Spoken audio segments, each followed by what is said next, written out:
रोज हम भगवत गीता से गाइडेंस पढ़ते हैं, तो आज भगवत गीता से गाइडेंस ऑफ द डे देखते हैं कौन सा गाइडेंस आ रहा है।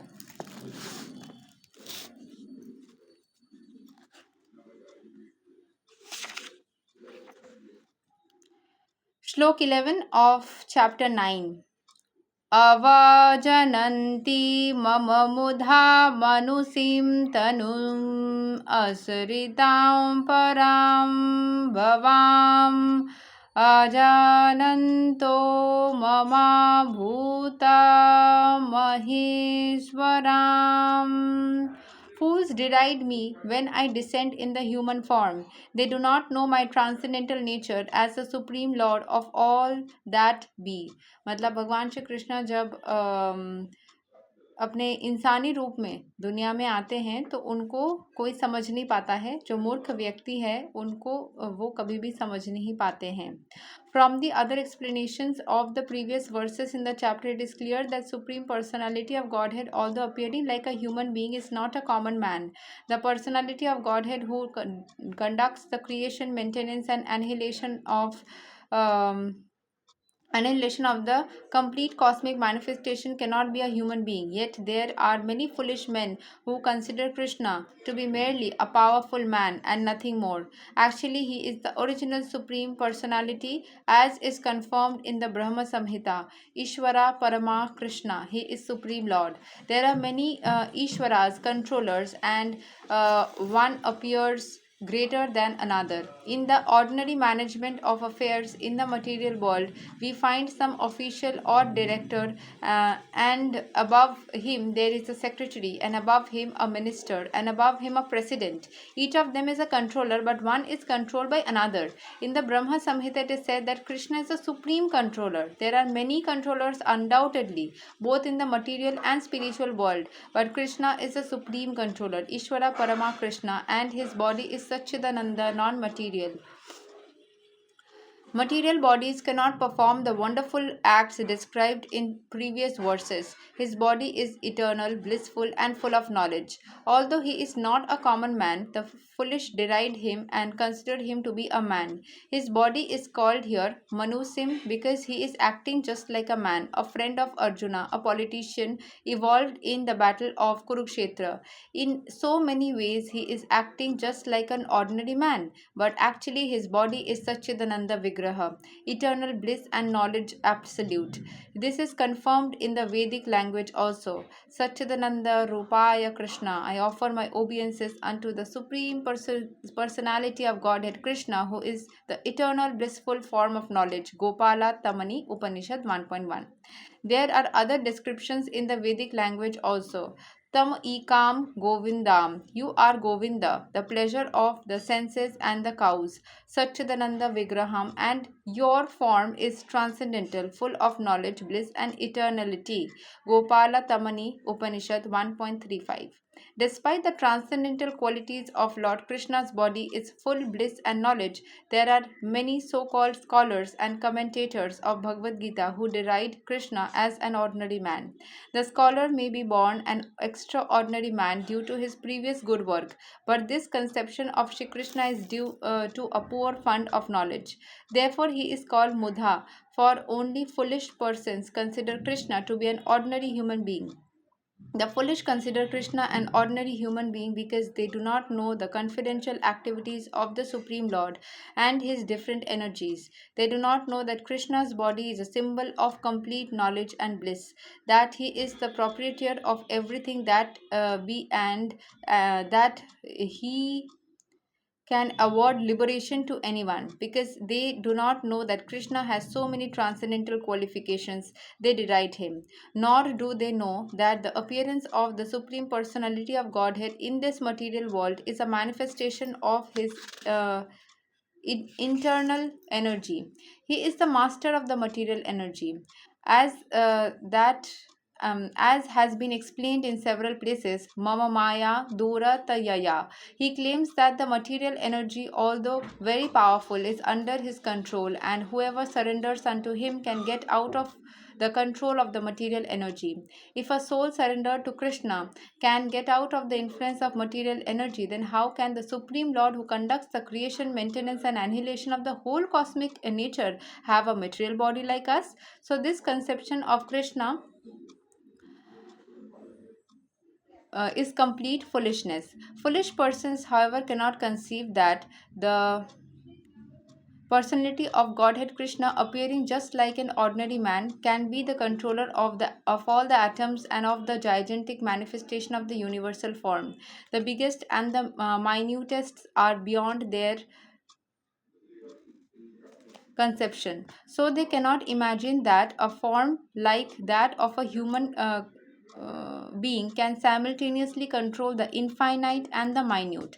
Actually, being can simultaneous. Actually, although he is controlling the infinite and the finite, he is apart from all this manifestation. It is clearly stated concerning this yogam Aiswaram, his conceivable transcendental energy, that he can control the infinite and the finite simultaneously and that he can remain aloof from them. मतलब भगवान श्री कृष्ण हर एक चीज़ को एक ही time पे control भी कर सकते हैं और उन सब से डिटैच भी रहेंगे. उनके ऊपर कोई भार नहीं है कि ऐसा करना पड़ेगा वैसा करना पड़ेगा. वो उनको लगे तो वो करेंगे, क्योंकि आप लोग उस चीज़ को कर रहे हैं, उनके लिए उनके पास प्रेयर कर रहे हो तो उनको सही लगेगा तो वो करेंगे. उनको लगेगा कि आप जो प्रे कर रहे हो वो गलत है तो उस हिसाब से उस चीज़ को चेंज भी कर देंगे. उनके ऊपर किसी का भार नहीं है, कुछ भी ऐसा नहीं है. Although the foolish cannot imagine how Krishna, who appears just like a human being, can control the infinite and the finite, those who are pure devotees accept this, for they know that Krishna is the supreme personality of Godhead. इसीलिए अगर आप उस चीज़ को experience करोगे तभी पता चलेगा, बस सुन करके पता नहीं चलेगा. Therefore, they completely surrender unto him and engage in Krishna consciousness, devotional service of the Lord. There are many controversies between the impersonalists and the personalists about the Lord's appearance as a human being. But if we consult Bhagavad Gita and Srimad Bhagavatam, the authoritative texts for understanding the science of Krishna, then we can understand that Krishna is a supreme personality of Godhead. He is not an ordinary man, although he appeared on earth as an ordinary human. In the Srimad Bhagavatam, first canto, first chapter, there when the sages headed by Saunaka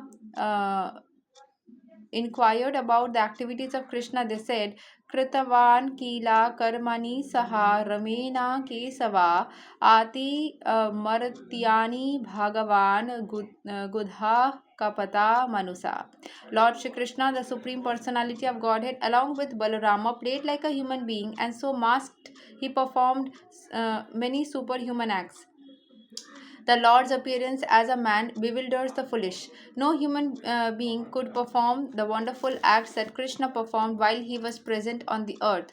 When Krishna appeared before his father and mother, Vasudeva and Devaki, he appeared with 4 hands, but after the prayers of the parents, he transformed himself into an ordinary child, as stated in the Bhagavatam. Babhuva Prakrita Sisu. He became just like an ordinary child, an ordinary human being. Now, here again, it is indicated that the Lord's appearance as an ordinary human being is one of the features of his transcendental body. In the 11th chapter of Bhagavad Gita, also, it is stated that Arjuna prayed to see Krishna's form of 4 hands. Tanaiva Rupena Chatur Bhujena. After revealing his form, Krishna, when petitioned by Arjun, again assumed his original human-like form, Manusam Rupan. These different features of Supreme Lord are certainly not those of ordinary human being. तो जब वो जन्म लिए थे तो देवकी माता और Vasudev, yes, Devaki माता और वासुदेव के पास में उनको चार हाथ वाले फॉर्म में ही वो आए थे. तो उन्होंने फिर प्रेयर किया कि आप नॉर्मल फॉर्म में आ जाओ, ह्यूमन फॉर्म में आ जाओ, तो वो ह्यूमन फॉर्म में आ गए थे. और उसके बाद में अर्जुन जब प्रे कर रहे थे कृष्ण को, वो तब 4 हैंड्स वाले फॉर्म में उनको दर्शन दिए थे. After revealing this form, Krishna when petition by Arjun again assumed his original human like form. वापस से वो ओरिजिनल ह्यूमन लाइक फॉर्म में आ गए थे. ये कोई नॉर्मल इंसान नहीं कर सकता, super human acts. Some of those who deride Krishna, मतलब जब मैं छोटी थी तो मेरी मौसी कृष्ण के रास लीला के बारे में नेगेटिव बातें बोलती थी, तो मैं भी कृष्ण को हेट करने लगी थी बचपन में कि कृष्ण ऐसे हैं वैसे हैं करके जब बोलती थी कि मैं भी सोचती थी हाँ सही बोल रहे हैं।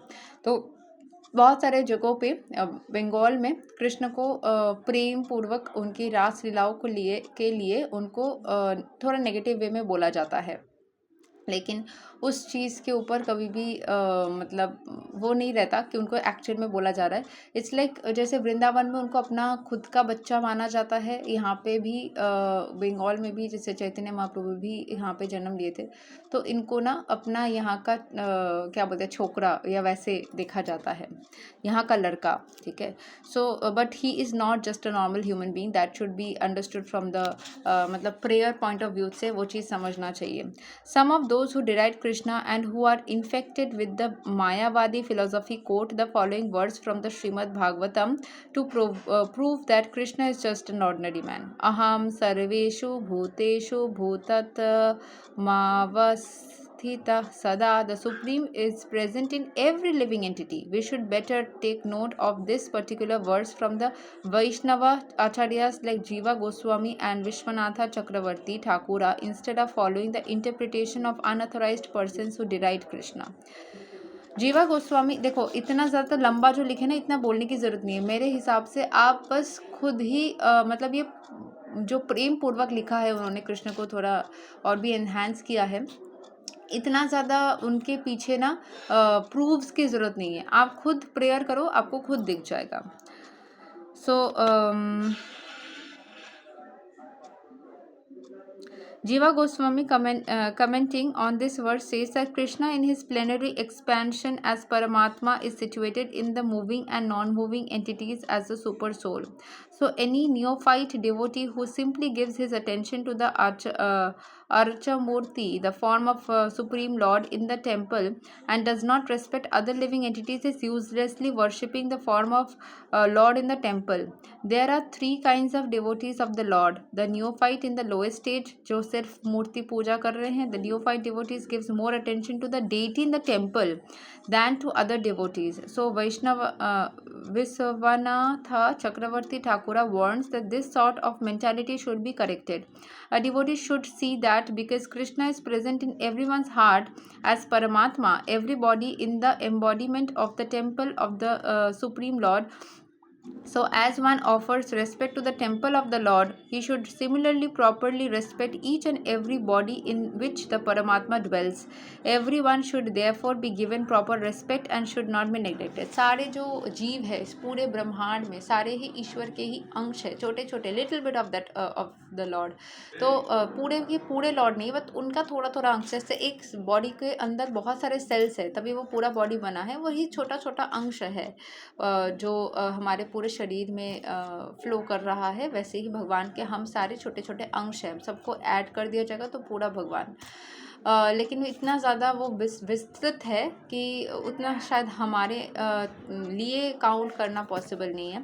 इसके अलावा जो मंदिर में बनाया गया है वो भी भगवान है, क्योंकि वो भी इस पूरे ब्रह्मांड का ही छोटे छोटे पार्ट्स है, वो भी इस पूरे ब्रह्मांड का ही फ्रैगमेंट्स है, तो वो भी ईश्वर ही है, क्योंकि एक छोटे कण में भी भगवान है। तो उस कण से ही बहुत सारे कण से मिला करके वो विग्रह को बनाया गया है, तो वो विग्रह में भी भगवान है।